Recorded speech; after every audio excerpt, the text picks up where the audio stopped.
Thank you for choosing AMC Theaters, where we make movie moments AMC amazing. Your safety is important to us, so remember, keep an eye on your valuables. Be sure to report any suspicious behavior. And please take a moment to find the exit closest to you. In case of emergency, walk out of the building and move far away.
At the movies, the feature is on the big screen. So please remember, don't text, don't post, don't talk, Do you want some ice? don't ruin the movie. Thank you. So, though, there's a couple of things I need to say before we get into this reaction. First, I love you guys so much. Two, I have a headache. It's been consistent for hours. I'm eating, I'm drinking water. I don't know what's going on. I'm tired. I'm sniffing. There's something going on in my eyes. I think it's the pollen. Stop! No! Yeah, come here. Damn! No, come here. Damn.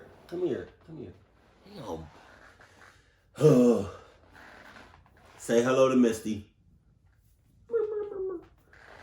The reason I yelled at her is because my setup, my phone charger is connected to, my phone is here, but then it's connected, like the charger is connected to my laptop, but the cord itself is dangling. So, she has easy access to that. That's about it. Oh, I'm full. I just ate, so I don't have no snacks. But I always got this.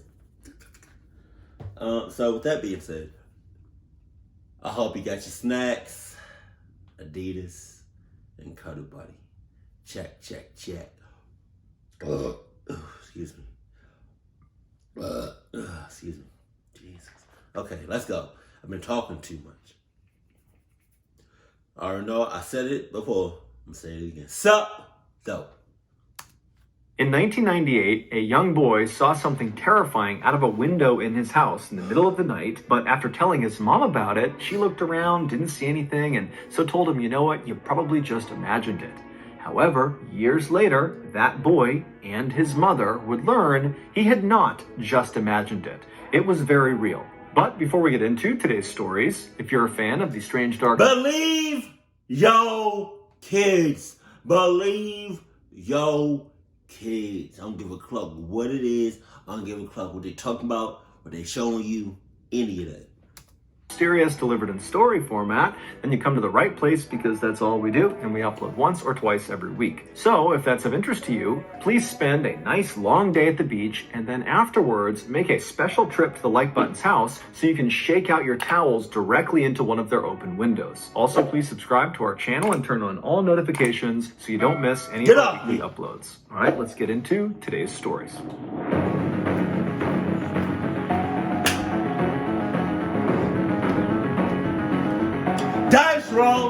Dice roll.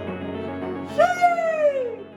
Cranbrook, which is a small snowy town in British Columbia, Canada, used to be a place no one had heard of. Then Isaiah Otieno changed that. In 2006, an 18-year-old smiling young man named Isaiah Otieno stepped off of a plane in Cranbrook and began making his way toward the baggage claim. As he walked, everyone in the airport stopped and stared up at him. Isaiah was 6'9" tall, and he was from Kenya, making him easily one of the most unique people in all of Cranbrook. Isaiah, who was the son of a Kenyan politician, had worked really hard to earn his slot at the local university, called the College of the Rockies. His plan was to use that degree to get a great job so he could help support his family back in Nairobi. Not long after the first semester of Isaiah's freshman year had started, he was not only flourishing academically, but also socially. His big smile and his charm and his incredibly good manners had earned him many friends, as well as the nickname the Gentle Giant.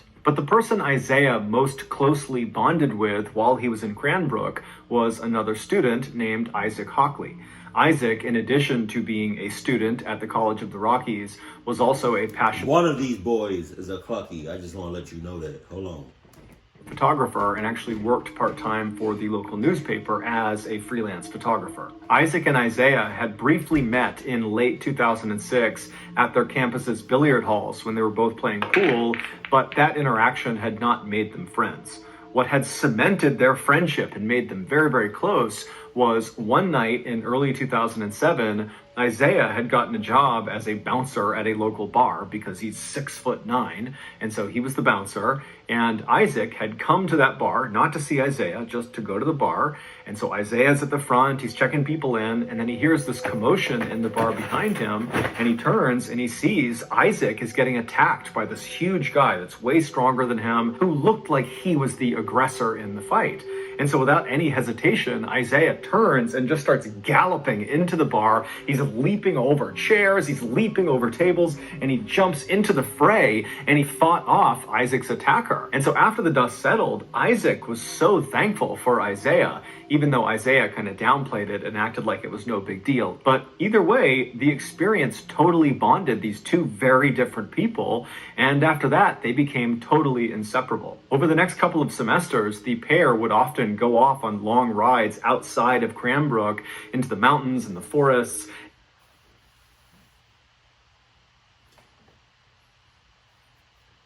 I can't really do too much because I have a headache.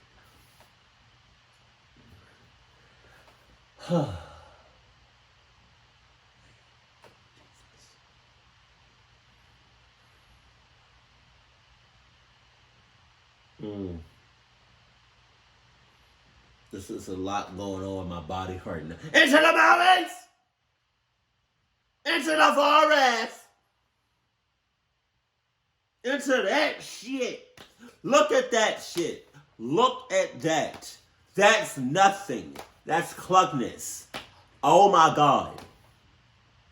Yeah, one of them is in cahoots. One of them is a clucky. Me yelling like that, just my head. God.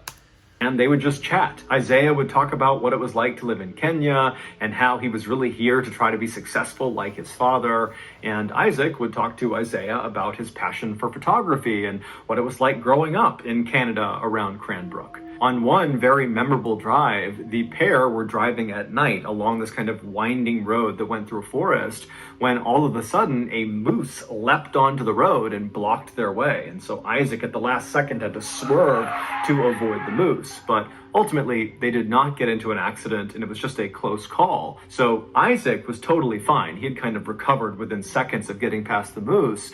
But Isaiah, who was in the passenger seat, was totally shaken up by it. And when Isaac started talking to Isaiah about why he was so shaken up, because after all, they are fine, they did not get into an accident, Isaiah would admit that he wasn't shaken up because they almost got into an accident. He was shaken up because he saw a moose. He didn't know moose existed, and so seeing this enormous creature suddenly in the middle of the road right in front of them just had totally spooked him. Damn, they're that I've never seen a moose in person. But like, to scale, them clutches are big as hell. That thing would have definitely messed up your car.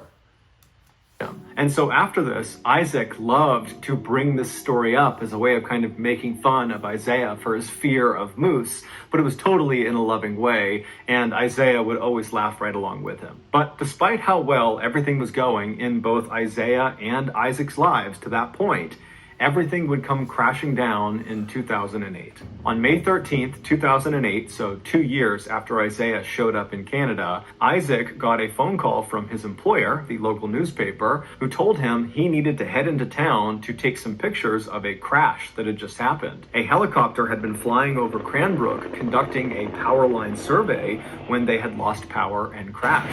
And all three people, the pilot and the two people in back who were actually doing the survey, they all died on impact. Damn. Isaac, like everybody else who heard about this, was totally shocked.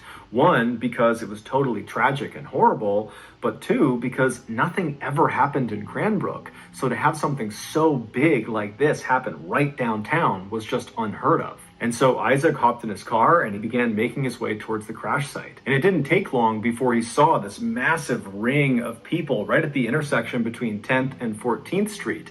They were all on the sidewalk and up on buildings, and everyone's just looking in towards this massive mound of jagged metal that was on fire, and all this black smoke was coming off of it. And there's ambulances nearby and police, and the fire department was there, and they're trying to put out the flames, but they can't do it. And so Isaac parks his car and he rushes over to this ring of people, and he works his way towards the front.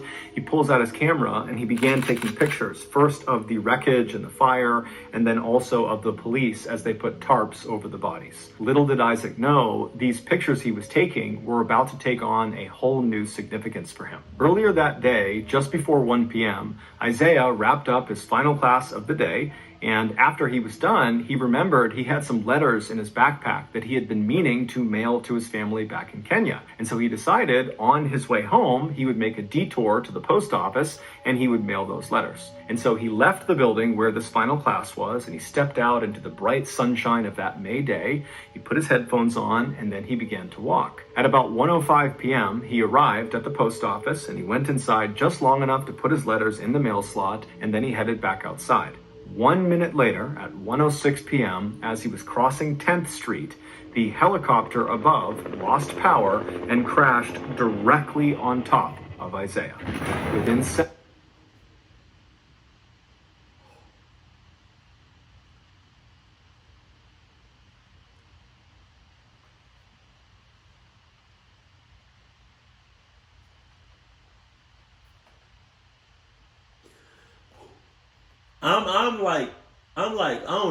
I don't know if I ever talk about this. I don't know if I ever like said anything about this, but I'm like really emotional. Like I get like you see my eyes right now. Like I get emotional real quick.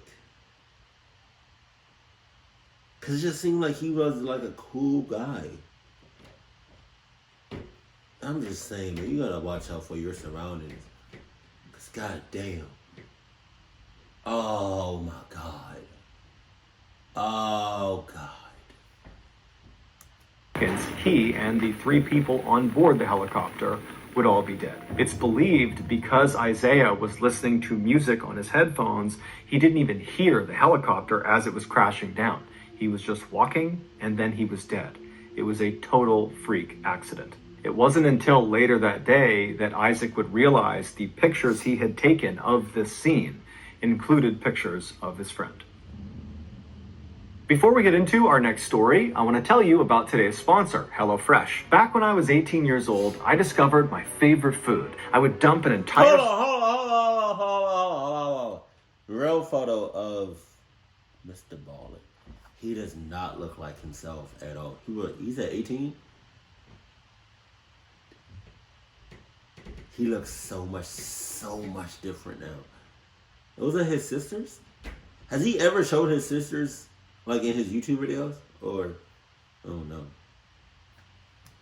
would dump an entire sleeve of Oreo cookies into a bowl and slap a quarter gallon of milk on top of them. Back then, this nutrient-dense power breakfast gave me enough energy to get through another grueling day of playing video games while remaining unemployed in my mother's basement. But today, being a mid-30s guy, my body just doesn't respond the way it used to Oreo sleeve cereal. So in recent years, I've had to work really hard to reduce my Oreo sleeve cereal intake to where it only makes up a paltry 75% of my total diet. And what I do with that massive 25% of my diet is I fill it with tasty and healthy foods like you can get through HelloFresh. HelloFresh sends you amazing food right to your doorstep. However, the catch is the meals aren't made yet. You need to make the meals. But the recipes are so easy to follow and they perfectly pre-portion everything out when you get it. So it really is super easy. HelloFresh also has a huge menu, including vegetarian, pescatarian, fit and wholesome. So whatever your goals are, HelloFresh makes it easy to stick to them. They also have a really good spring menu that just came out that's getting rave reviews. So if you want to be like me and stop sucking down so much Oreo sleeve cereal, then you gotta sign up for HelloFresh today. To do that, go to HelloFresh.com and use code MrBallen16 to get up to 16 free meals and 3 surprise gifts. Okay, back to the stories.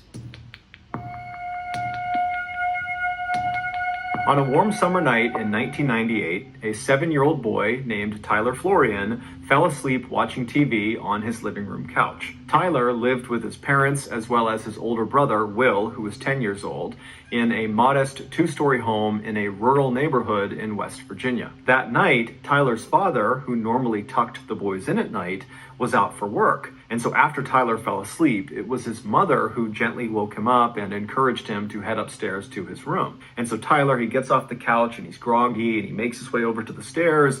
He climbs up the stairs and he turns right and heads down the hallway to his room. He goes into his bedroom, he climbs into his bed, and then he falls asleep. In order to understand what happens next, you need to have a good understanding of the layout of the second floor hallway. Oh my God, my eyes.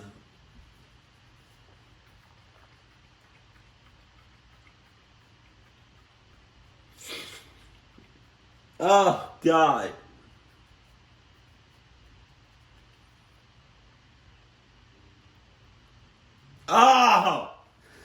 Oh, okay. Hallway stretched from the front of the house all the way to the back of the house. And at either end of this hallway were doors that led outside of the house, and these doors had big windows on them. The front of the house, that door, if you walked out it, you'd be walking out onto a balcony that overlooked the front yard of the property. But if you walked out the back door of this second floor hallway, you would not be walking onto a balcony. You would not even be on the second floor. You'd be basically stepping into the backyard of the house. And the reason for this is because the house was built into a hill.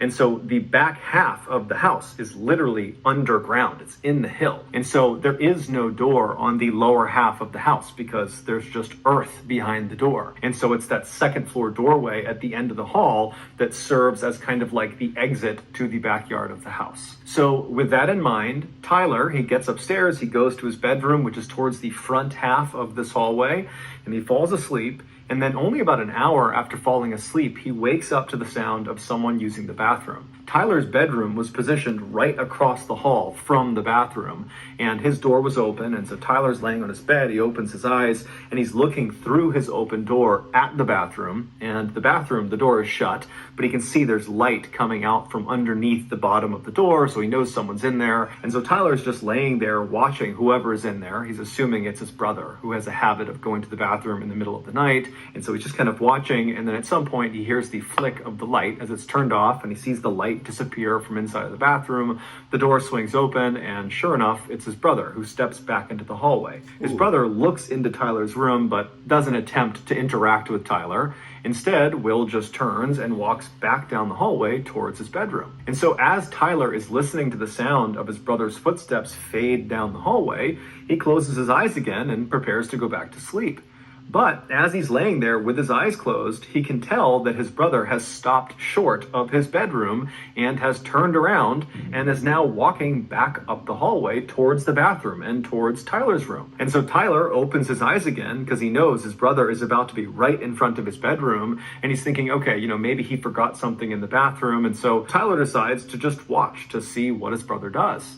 And so sure enough, Will walks all the way up until he's standing right in front of Tyler's open door. But instead of going into the bathroom, Will walks into Tyler's room. And right away, Tyler sits up and says, hey, what are you doing? What's going on? And his brother, he pauses for a second and he begins to say something that sounds like he saw something out there, but he's hesitant. He doesn't really know how he wants to frame the thing he wants to say. And so Tyler's like, come on, what are you doing? It's the middle of the night. What's going on? And finally, Will just blurts out, I keep seeing a man wearing stripes at the end of the hallway.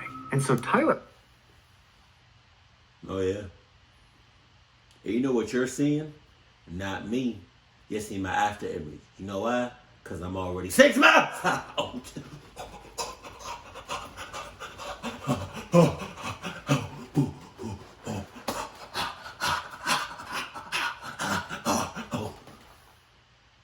My eyeballs are killing me right now. Oh, that hurt my head. He hears this and he can't compute what he's being told. And so he just says, what? What are you talking about, Will? What did you see in the hallway? And Will would say again, I keep seeing a man wearing stripes at the end of the hallway. I've seen him a couple times in the last couple of days. I go to the bathroom, and then when I start walking back, I see him outside the back door in our backyard. And so Tyler is so scared because his brother does not sound like he's making a joke. His brother sounds like he's telling the truth, and just the fact that his brother can't quite find the words to describe what he saw made it seem even more real. And so Tyler, he gets out of bed and he says, Will, we got to go tell Mom. But that required going into the hallway and going down the hall towards where apparently this man in stripes was to get to their mother's bedroom. And so Will, who initially was not that scared of this man in stripes he had seen, was now starting to get pretty panicked in seeing Tyler's reaction to this. And so Will tells Tyler, stay right there, stay in the room. And so Will, he kind of peeks back into the hallway and he looks all the way down, and there is no man in stripes anymore. There's no one in the hall. And so he tells Tyler, the coast is clear, and the two of them run down the hallway all the way right in front of that door that leads into the back of the property where the man in stripes was, and they turn left and they go into their parents' bedroom where just their mother was because their father was out of town. And so they charge in there, they wake their mom up, and they're talking over each other, trying to communicate to their mom that there was a ghost, that there was an intruder, that there was something bad happening around their house. I wonder, because he has kids and a wife. I wonder, and sisters, I wonder, well, more of his household family.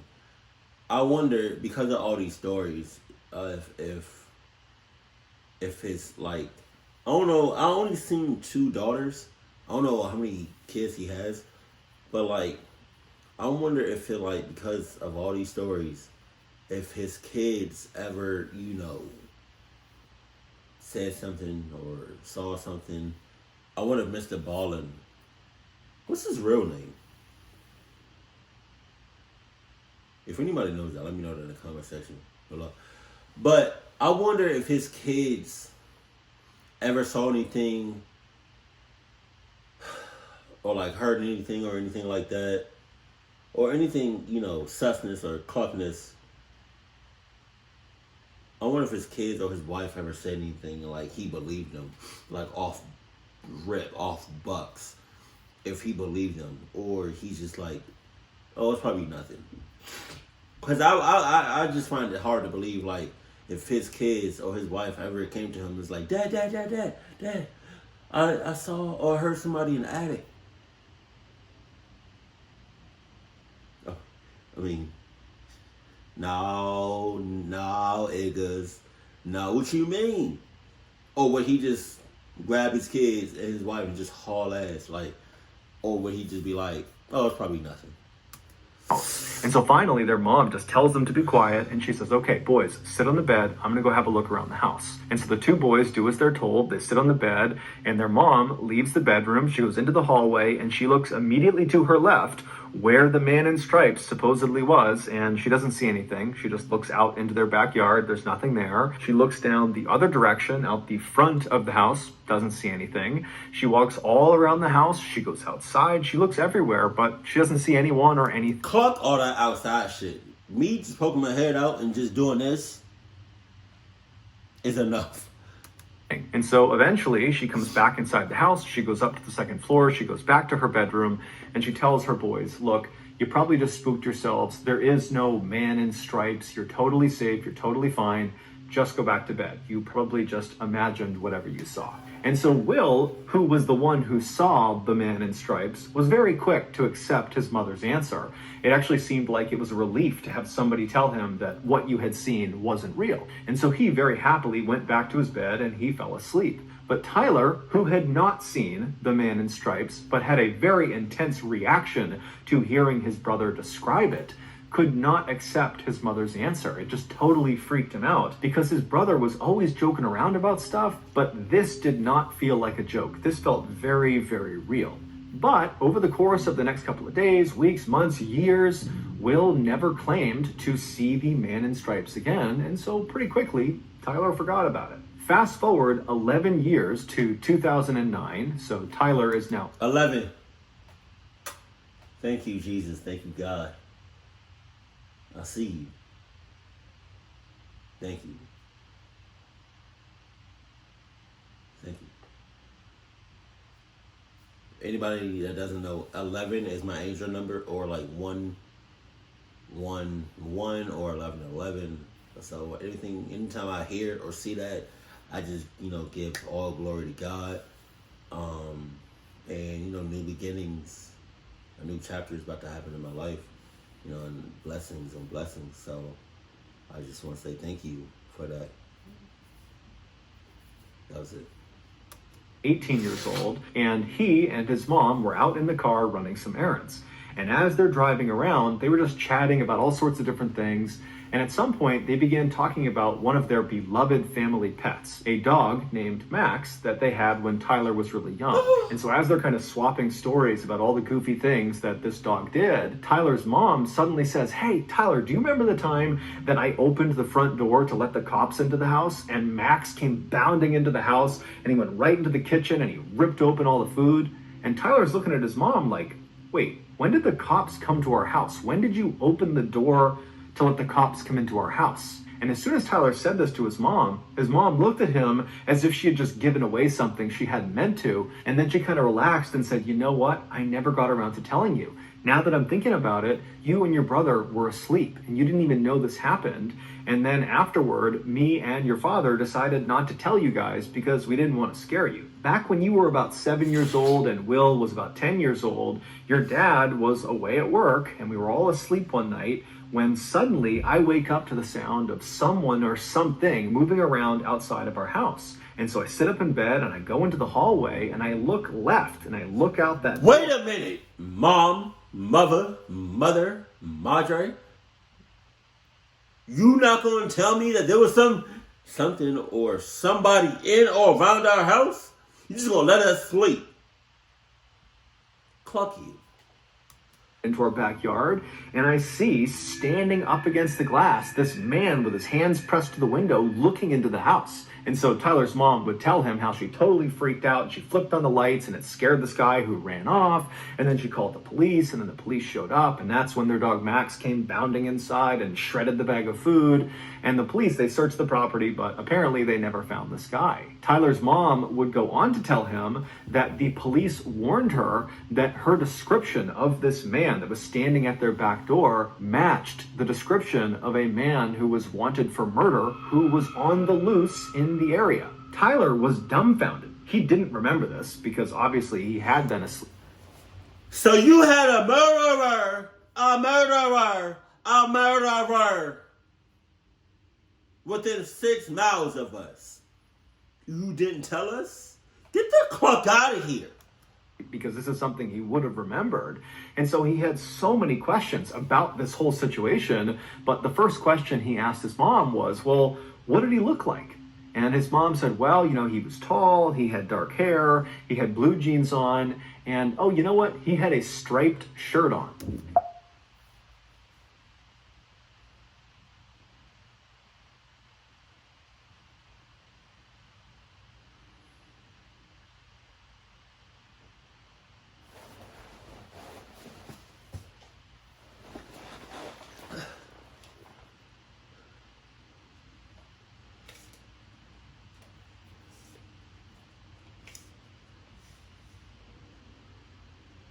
Six inches times 6 million inches of a stick about yay big.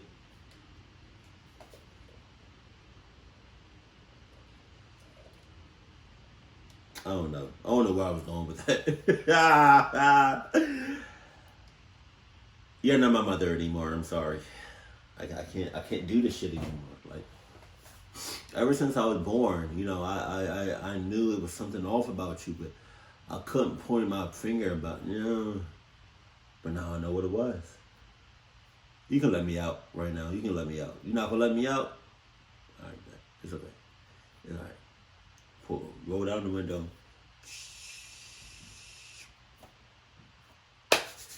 We're going about what? 65, 70 miles per hour in the car? Because, we're still in the car as you're telling the story. 65 to 70 miles per hour we're going right now. You're not going to stop and let me out the car. All right. Yet! Would turn out for a couple of days in the summer of 1998. This suspected murderer, who was on the run from police, had apparently been hiding out on Tyler's family's property, and in the middle of the night, for whatever reason, this suspected murderer would walk over to the back door of the second floor hallway, and he would put his face up to the glass and he would stare into their home. This was the man in stripes that Will claimed to have seen. He was real. Tyler, after making this connection, would follow up with his family members and he would do some digging of his own, but he was never able to figure out who the man in stripes was or what happened to him. My ass.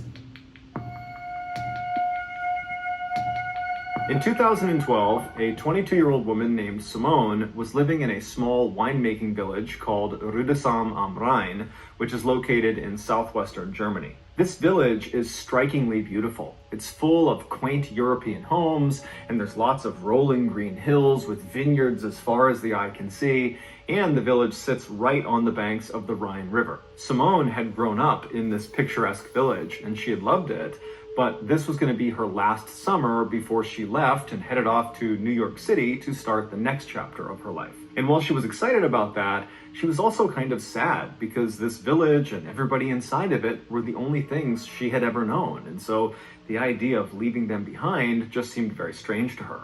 But instead of focusing on the kind of growing anxiety around her imminent departure from Germany, she focused on what she would be doing that summer while she was still in Germany. Some of Simone's fondest memories of her childhood were of her time spent at summer camp. And this summer camp was located in this forest that was not far from her village. And every summer in July, Simone, along with about 200 other kids from her village and from neighboring villages, would converge on the campgrounds in the forest for 2 weeks of playing games and going on scavenger hunts and putting on stage plays and just generally having a really good time. But when Simone became a teenager and was too old to be a camp attendee, she decided she would volunteer and be a camp counselor. And she found it was awesome. She immediately connected with the other camp counselors and she felt all grown up, having a real job, and she loved goofing around with all of the kids. And so every summer since that first time volunteering, Simone had gone back and volunteered again.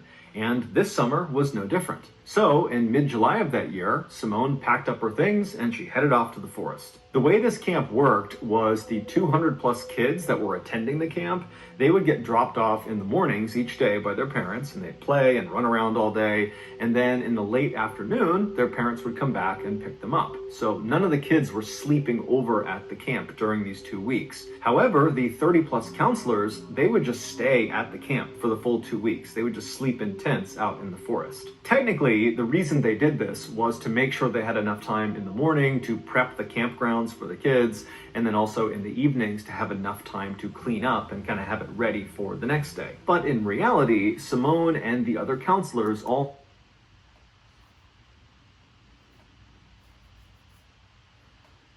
That shit sound weird as hell.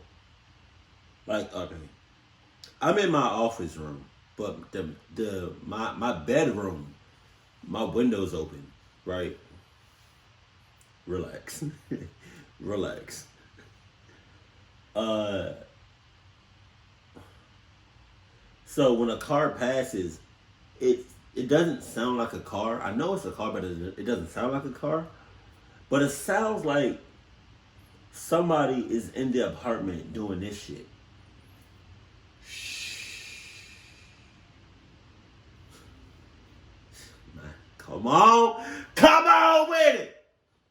knew that the camping out in the forest was the best part of the volunteer experience. After all the kids went home for the night, all of the counselors would finish up all of their duties and then rush off into the forest where their tents were and where there was a fire pit, and they would have some beers and wine because the legal drinking age in Germany is actually 16. Wow. So all these counselors are having a couple of drinks, and then before long they'd be laughing and telling stories. Wow, it's 16? I think the legal age of consent.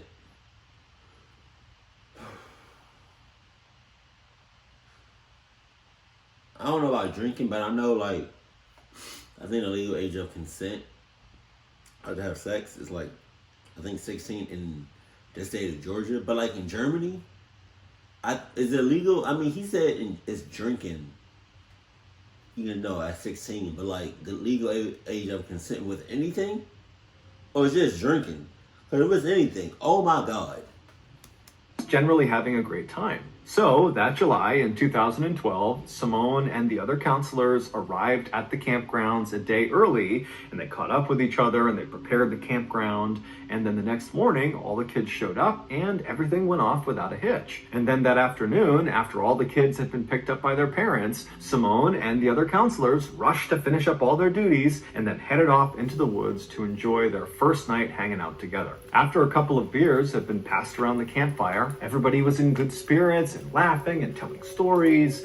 But pretty quickly, people started to fade and get tired because, you know, it was their first day back at camp and it had been a long, tiring day. And so people very gradually began retiring to their tents to go to bed. And eventually Simone, too, had crawled into her tent and gotten onto her cot to try to sleep herself. But she found that night it was so hot she couldn't be in her tent. It was stifling inside of there. And so she decides she's just going to sleep out in the open where it's a little bit cooler. And so she picks up her fold-up cot and she brings it out into the open, and she sees there are several other counselors who have done the same thing. And so she puts her cot down next to one of her good friends who's already asleep in her cot. And then Simone... I'm just glad that most, if not everybody, is all together. Thank you, Jesus. Climbs into her cot, she gets under her covers, and she tries to fall asleep. But for the next hour, Simone just tosses and turns, she can't get comfortable, and by that time, everybody else has completely passed out. So it's just her, you know, she's counting down the time until she has to get up again to start the next day, and so she's getting stressed about that. But eventually, she would fall asleep.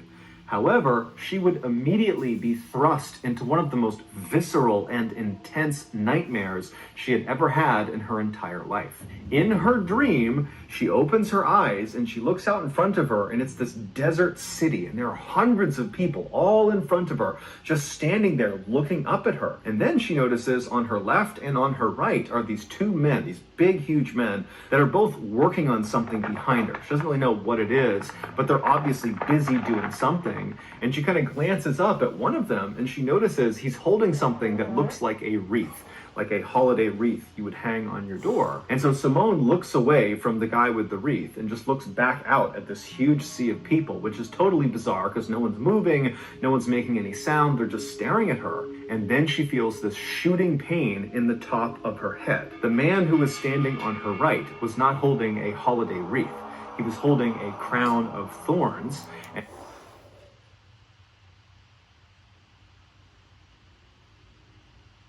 Is she Jesus? Jesus. Sorry. Now he, along with the guy on the other side of her, were working together to press this crown of thorns into her head. And so Simone is feeling the thorns being pressed deeper and deeper into her scalp. And she tries to fight them off, but she realizes she can't move. She can't even turn her head to look at them. She can only see them out of her periphery vision. And then she tries to scream out for help to someone in the crowd to come help her. But when she opens her mouth, no sound comes out. And so as she's sitting there, all she can do is stare straight out ahead of her as the pressure of these thorns are driven deeper and deeper into her skin. And then at some point, blood begins dripping down in front of her eyes. And around that point, the pain became so blinding, so awful, that it woke her up. And as soon as she woke up, she shot up and she reached for her head to make sure there was no crown of thorns on her. And as she's doing that, she's thinking, okay, phew, it was just a dream. That was just a horrible dream. I'm in this forest. I'm good. I'm safe. And as she's kind of patting on her head, she's realizing her head is wet. And as she's touching her head, she's realizing it hurts. There's a stinging pain in her head. And then she realizes it's not just a stinging pain, it's a throbbing, intense pain all over her head. And so as she's kind of having this realization that her dream is now kind of segued into her real life, she looks out ahead of her and she sees off in the distance in the tree line, something is running through the woods. She can't tell who or what it is, but she makes a mental note that there is someone running away from them. But this pain in her head has gotten so intense that she can't focus on anything else. She can only focus on the pain. And as she's thinking about how much her head hurts, she screams in pain. And the girl who was laying next to her that had been asleep, she wakes up to the sound of the scream, but it's totally pitch black. She has no idea what's going on with Simone. And so this girl, she sits up and she's trying to get Simone to tell her what's going on, but Simone has no idea. She's totally frantic. She can't really make sense of what's happening. And so this friend, she reaches down and she picks up a flashlight, she turns it on, and she aims the light at Simone, illuminating her head. And when this friend sees Simone's head, she starts to scream. Seconds later... Come on! No! God damn it! The rest of the counselors that had been sleeping out were awake, and they were rushing Simone, who was now shaking and vomiting, over to one of the staff vans. And then 15 minutes later, they had driven her to the emergency room. It would turn out, after Simone had finally fallen asleep and she began having that really intense dream about a crown of thorns being dug into her scalp, well, in reality, something was digging into her scalp, and it was kind of manifesting itself in her dream. And what was digging into her scalp was the jaws of a fox. This fox had snuck into the campsite and walked right up behind Simone and just started eating her head. Oh my God! Oh God! And amazingly, it did not wake Simone up right away. And so this fox got 20 or so serious bites out of Simone's head before she shot up and scared it away. And so almost certainly what Simone saw running away from her in that quick moment was the fox. Doctors were able to save Simone and stitch her head back together, and they were even able to hide all of the scars in her hairline so you can't even see them. But despite her being physically okay today, psychologically, this was a very traumatizing event. Not only does she refuse now to go into any forest, whether it's day or night, but she also periodically still gets phantom pains in her scalp that feels like the fox is biting her head all over again. So that's going to do it, guys. Yo, the fox did not give two shits whether or not she was alive or not. God damn, savage.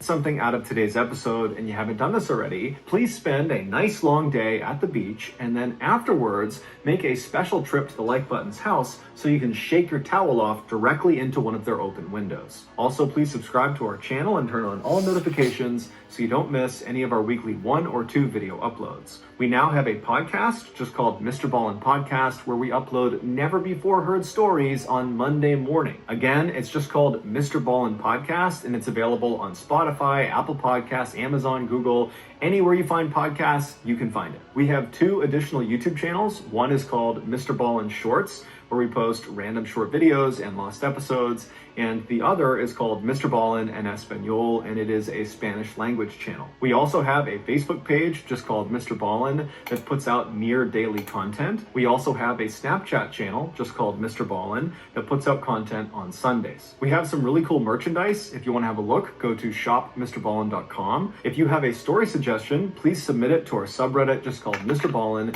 It's linked in the description below. So whether I see you on Instagram, Twitter, TikTok, Reddit, YouTube, Facebook, other YouTube channels, the podcast, wherever, just know that I really appreciate your support. And until next time, that's going to do it. See ya. Yo, number 1. I don't know, man. I think I would have woke up. I don't know. What would you all think you would have done in that situation with that dream? Because I think I would have woke up.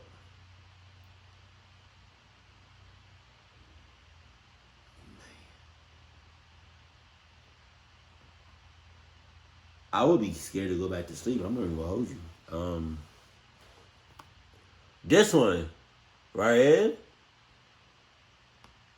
I'm mad that the mom never told the kids until they, nah. You had a whole murderer going on,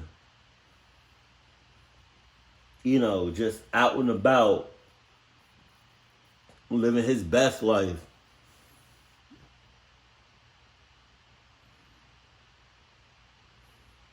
Within a 6-mile radius of y'all. Jesus. I don't think I will ever forget my mom. Jesus.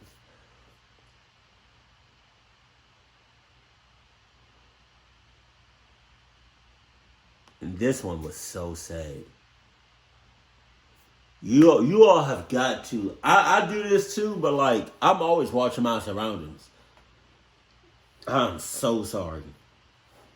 And I know his friend that took those pictures, not knowing that it was his friend in a plane crash.